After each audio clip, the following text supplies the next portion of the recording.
Film है और comedy film इस तरह की पिछले कुछ टाइम से आई भी नहीं है। जी सर। रोमांस कॉमेडी इस तरह की चीज़ें हैं।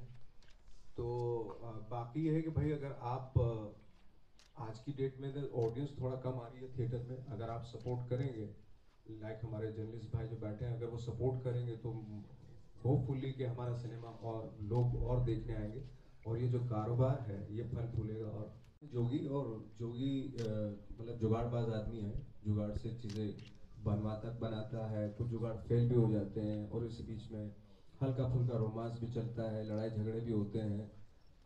तो इस तरह की फन फिल्म है, कॉमेडी है, लाफ्टर्स है उसमें और होपफुली लोगों को डेफिनेटली पसंद आएगी।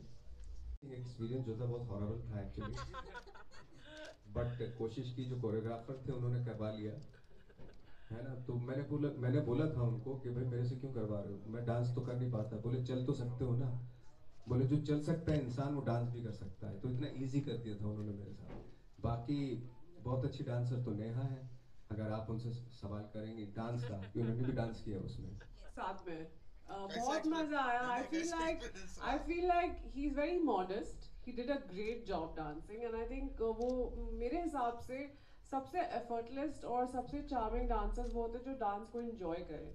सो I feel Nawaz has that in him, he just enjoyed the whole experience and that you can see on screen as well. जब आप देखोगे तो आपको लगेगा कि यार इनको करने में मजा आया, हमें देखने में मजा आ रहा है। So that's what I have to say. आपका कैरेक्टर? डिम्पल एक बहुत ही फन लविंग लड़की है, थोड़ी सी पागल है, but she someone you will fall in love with.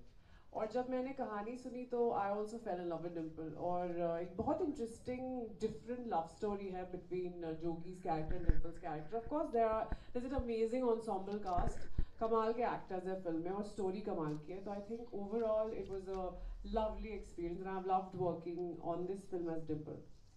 मेरे साथ इंस्टीट्यूशन थे इस फिल्म में, काम कर रहे थे नवाज जी, तो मुझे ज्यादा प्रिपेयर करने की जरूरत नहीं थी। There is a lot that he gives as a co actor और गिव एंड टेक में we I think did a great job on the film. मुझे ऐसा लगता है, I don't want to be too modest also, तो मुझे लगता है आपको मजा आएगा फिल्म देख के। नवाज सर, रेगुलरली आप कन्वर्ट होने में तो ज़्यादा टाइम लगता नहीं, क्योंकि कॉमेडी मैंने थिएटर के टाइम पे बहुत की है और मेरे बहुत सारे कलीग हैं, जो को कलीग हैं जो यहाँ के भी थे, जो हम लोग एनएसडी में काम करते थे। पूना से भी बहुत सारे एक्टर्स हैं जो नेशनल स्कूल ऑफ ड्रामा में काम करते थे हम लोग। कन्वर्ट होने में ज़्यादा टाइम नहीं लगता, क्योंकि इसका जो स्ट्रक्चर है ऐसा है कि ऑन द स्पॉट के गिव एंड टेक होता है। कॉमेडी में आप प्रिपेयर करके नहीं जा सकते। आई डोंट नो कि सामने वाला एक्टर ने क्या बोला, उसका जवाब देना पड़ता है ना। तो हाँ, ले लो ले लो। तो मजा आया ज्यादा, मतलब एफर्ट सिर्फ ऑन द, जब हम सेट पे थे वहां पे लगा।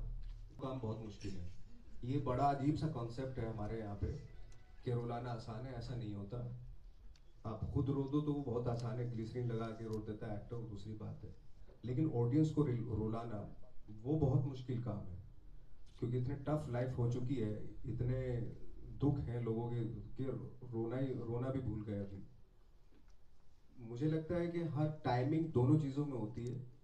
सैड जो ट्रेजिडी होती है उसमें भी टाइमिंग होती है, और कॉमेडी है उसमें भी। ये बहुत ही अजीब सा कॉन्सेप्ट बना रखा है लोगों ने, कॉमेडी टाइमिंग जो सिर्फ कॉमेडी में होती है, ऐसा नहीं होता। हर टाइमिंग हर चीज़ में होती है। नॉर्मल बात करते हैं उसमें भी टाइमिंग होती है, कि जब हम नॉर्मली बात करते हैं, किसी की बात सुनने का जब मन करता है ना, तो इसका मतलब उसके पास रिदम है, टाइमिंग है, इसलिए सुनने का मन करता है। जो इरिटेट करते हैं इसका मतलब उसके पास रिदम नहीं है, टाइमिंग नहीं है।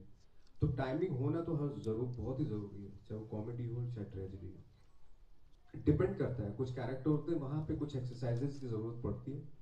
अब जैसे हम, ये हमारी फिल्म है जो गिरा सरारा, वहाँ पे मैथड एक्टिंग दूर दूर तक नहीं है, वहाँ पे क्या परफॉर्मेंस है ना, आप परफॉर्म करो बस। तो उसमें इस तरह की चीज़ें अप्लाई करने की ज़रूरत है, आपका प्रेजेंस ऑफ माइंड होना चाहिए, है ना। और on the spot give and take होना चाहिए। को एक्टर को सुनना, बहुत बार तो ऐसा तो हम को एक्टर को सुनते ही नहीं है कि वो क्या बोला, अपने डायलॉग पे रटे रहते हैं, भाई ये मैं इसके बाद ये बोले तो मैं ये बोल दूंगा। तो गिव एंड टेक होता है तो सीन बन जाता है। बहुत मजा आया। मैं कॉमेडी फिल्में बहुत देखती हूँ क्योंकि मुझे लगता है कि कॉमेडी फिल्में देखने में मजा आता है, आप खुश होके एंजॉय करते हो। आई थिंक 2 घंटे जो आपके लाइफ के आप उसमें स्पेंड करते हो वो वर्थ इट होता है बिकॉज आप अच्छे मूड से बाहर आते हो थिएटर से. तो I think I love comedy फिल्में पर्सनली. ऑफ कोर्स ये फिल्म में मैं एक्ट भी कर रही हूँ तो मुझे और मज़ा आया बिकॉज मुझे पता है कि ये फिल्म मैं खुद देखूंगी. सो आई नो कि अगर लोग जाएंगे ये फिल्म देखने they are gonna enjoy it because हंसाती है फिल्म आपको, आप इंजॉय करते हो और जब बाहर निकलते हो थिएटर से अच्छी फीलिंग के साथ निकलते हो. It's a good feeling, it's a good happy film. क्या क्या फीलिंग है? आप कहना क्या चाहते हैं मैं खुल के समझ गया, बताइए. आप समझ गए हो मैं क्या कहना चाहता हूँ. हाँ तो क्या सवाल क्या है आपका? सवाल ऐसा है कि काफी दिनों के बाद आप एक रोमांटिक मूवी कर रहे हो जिसमें एंगर नहीं है, रोमांटिक कॉमेडी ज्यादा है और हीरोइन भी आपको सही सही खूबसूरत हीरोइन मिली है मुझे. सो कैसा फील हो रहा है और बहुत experience अच्छा. क्या किसको रहा बुरा है? लगेगा ऐसी हीरोइन किसी को मिल जाएगी तो. एक्सपीरियंस कैसा रहा सर? बहुत अच्छा एक्सपीरियंस रहा. मेरे फेस से भी दिखाई दे रहा है. जैसे आपने सवाल किया तो मेरे फेस पे ना एक बिल्कुल ही अलग ही एक्सप्रेशन आने लगे. लाइव कर दिया आपके सवाल ने मुझे, पे शूट हुआ है फिल्म मोस्टली. बहुत सारी जगहों पे हुआ है, Barabanki, lot of places. Overall क्योंकि वहाँ का मिल्यू है, वहाँ की वाइब है, तो we wanted to make it real locations है, वहाँ जाके शूट किया है. तो जब आप फिल्म देखेंगे you will actually feel like you been transported to UP, आप वहाँ पे हो. तो यूपी के अराउंड ही सारी फिल्म शूट हुई है. इस फिल्म के माध्यम से मैसेज जो है वो कि लड़ाई, छोटे मोटे लड़ाई झगड़े होते रहते हैं. कुछ जुगाड़ फेल होते रहते हैं, कुछ पास हो जाते हैं. लाइफ ऐसी होती है, स्लाइस ऑफ लाइफ है ना. और लेकिन जिंदगी चलती रहनी चाहिए. कुछ कुछ जुगाड़ आपके फेल होंगे लाइफ में, कुछ पास होंगे, कुछ रह जाएंगे, कुछ हो जाएंगे, लेकिन लाइफ चलती रहनी चाहिए. मूव ऑन और खुशी खुशी खुश होते होते जो है आप आगे बढ़ते रहें. यही एक मैसेज है इसमें. और जोगीरा सारारा इसलिए है नाम इसका क्योंकि जोगीरा सारारा होली में गाया जाता है. एक फोक सॉन्ग है. उसमें और स्ट्रीट प्ले भी होते थे. तो उसमें जोगीरा एक ये टैगलाइन होती थी. इसको इसको बोल के फिर एक दो तीन लाइन और जोड़ते थे, फिर जोगीरा सारारा बोलते थे. तो एक हैप्पीनेस का फील देता है जोगीरा सारारा, जो स्पेशली होली के टाइम पे गाया जाता है. You know what? I'll mention the jugaad that Nawaz was mentioning the other day. इनके पास चाकू नहीं था और इन्हें भिंडी काटनी थी, इन्हें हाथ से तोड़ तोड़ के भिंडी बना ली थी. I think that was a very cool jugaad. In my life, yeah, I don't believe in jugaad or shortcuts. I feel like you should do things the way. I'm very by the book person, so it might sound very boring. So I stick to that. मैं वैसे ही काम करती हूँ. जुगाड़ लगाना मुझे आता नहीं है. गया हूँ. सच बता रहा हूँ, मैं खाना खा रहा था तो उसमें नमक बहुत कम था. तो बराबर में जो नमक की वो रखी रहती है वो स्टैंड से निकल नहीं रहा था. तो मैंने पूरा स्टैंड ही ऐसे कर दिया और नमक डाला स्टैंड पे रख के. तो ये छोटे छोटे जुगाड़ जो है आते रहते दिमाग में. डर हमेशा लगता है. पहला सीन जब शुरू होता है तब भी डर लगता है. क्योंकि क्या होता है ना, आप एक अननोन एरिया में एंटर हो रहे होते हैं. पता नहीं किसका क्या रिस्पॉन्स आएगा, किस तरीके से कौन बोलेगा, क्योंकि कौन कहाँ से आ रहा है, कौन से माइंडसेट से आ रहा है या थॉट लेके आ रहा है.